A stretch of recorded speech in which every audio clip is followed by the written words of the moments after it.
और चंद्रबाबू नायडू, नीतीश कुमार, चिराग पासवान और जयंत चौधरी, याद रखो, हम कभी भी तुम्हारी इस चीज को माफ नहीं करेंगे।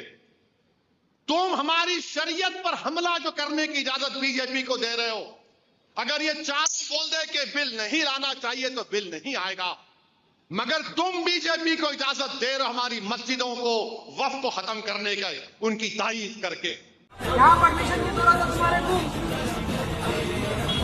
बहुत फर्क इस्तेमाल नहीं करना। हम तो बोल रहे हैं यहाँ पर हमारे अल्लाह की मिल्कियत को हिफाजत के लिए यहाँ पर जिद्दोजहद कर रहे हैं अपने नौजवान, यहाँ मेहनत कर रहे हैं।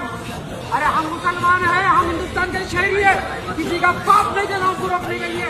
हमको परमिशन होना, अरे हमको परमिशन होना, हम अल्लाह के घर की हिफाजत करने के लिए, हम अवस्था की हिफाजत करने के लिए, हम मुसलमानों की हिफाजत करने के लिए हम रोकते